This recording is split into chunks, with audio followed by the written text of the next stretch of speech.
ನಮಸ್ಕಾರ. ನಿಮ್ಮ ರಾಶಿಗೆ ಅನುಗುಣವಾಗಿ ಈ ದಿನದ ನಿಮ್ಮ ಭವಿಷ್ಯ ಹೇಗಿದೆ ಎಂದು ತಿಳಿಯೋಣ. ನೀವು ಇನ್ನೂ ನಮ್ಮ ಯೂಟ್ಯೂಬ್ ಚಾನೆಲ್ ಅನ್ನು ಸಬ್ಸ್ಕ್ರೈಬ್ ಮಾಡಿಕೊಳ್ಳಲಿಲ್ಲ ಎಂದರೆ ಈಗಲೇ ಕೆಳಗೆ ಕಾಣುತ್ತಿರುವ ಕೆಂಪು ಸಬ್ಸ್ಕ್ರೈಬ್ ಬಟನ್ ಅನ್ನು ಒತ್ತಿ. ಮೇಷ ರಾಶಿ ಭವಿಷ್ಯ. ನಿಮ್ಮ ಅಸೂಯೆ ವರ್ತನೆ ನಿಮ್ಮನ್ನು ದುಃಖಿಗಳಾಗಿಯೂ ಮತ್ತು ಖಿನ್ನರಾಗಿಯೂ ಮಾಡಬಹುದು. ಆದರೆ ಇದು ಒಂದು ಸ್ವಯಂಕೃತ ಗಾಯವಾಗಿರುವುದರಿಂದ ಇದರ ಬಗ್ಗೆ ಪ್ರಲಾಪಿಸುವ ಅಗತ್ಯವಿಲ್ಲ. ಇತರರ ಸಂತೋಷ ಮತ್ತು ಅತೃಪ್ತಿಯನ್ನು ಹಂಚಿಕೊಳ್ಳುವ ಮೂಲಕ ಇದನ್ನು ತೊಡೆದುಹಾಕಲು ಪಣತೊಡಿ. ಆಪ್ತ ಸ್ನೇಹಿತನ ಸಹಾಯದಿಂದ ಇಂದು ಕೆಲವು ವ್ಯಾಪಾರಿಗಳಿಗೆ ಹಣದ ಲಾಭವಾಗುವ ಸಾಧ್ಯತೆ ಇದೆ. ಈ ಹಣ ನಿಮ್ಮ ಅನೇಕ ಸಮಸ್ಯೆಗಳನ್ನು ದೂರ ಮಾಡಬಹುದು. ಕುಟುಂಬದವರು, ಮಕ್ಕಳು ಮತ್ತು ಸ್ನೇಹಿತರೊಂದಿಗೆ ಕಳೆದ ಸಮಯ ನಿಮ್ಮ ಚೈತನ್ಯವನ್ನು ಮರಳಿ ನೀಡಲು ಮುಕ್ತವಾಗಿರುತ್ತದೆ. ಇದನ್ನು ಒಂದು ವಿಶೇಷ ದಿನವಾಗಿಸಲು ದಯೆ ಮತ್ತು ಪ್ರೀತಿಯ ಸಣ್ಣ ತುಣುಕುಗಳನ್ನು ನೀಡಿ. ಯಾವುದೇ ಪ್ರಮಾಣವನ್ನು ನೀವು ಪೂರೈಸುವ ಖಚಿತತೆಯಿಲ್ಲದಿದ್ದರೆ ಅಂಥ ಪ್ರಮಾಣ ಮಾಡಬೇಡಿ.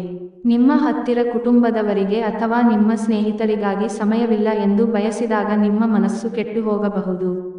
ಇಂದು ಸಹ ನಿಮ್ಮ ಮನಸ್ಥಿತಿ ಹಾಗೆಯೇ ಉಳಿದಿರಬಹುದು.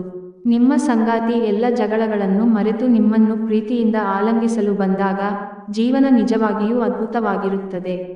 ಉಪಾಯ: ಭಗವಂತ ವಿಷ್ಣು ಅಥವಾ ತಾಯಿ ದುರ್ಗೆಯ ದೇವಾಲಯದಲ್ಲಿ ಕಂಚಿನ ಪಾತ್ರೆಗಳ ದಾನ ಮಾಡಿ ಮತ್ತು ಉತ್ತಮ ಆರೋಗ್ಯವನ್ನು ಆನಂದಿಸಿ.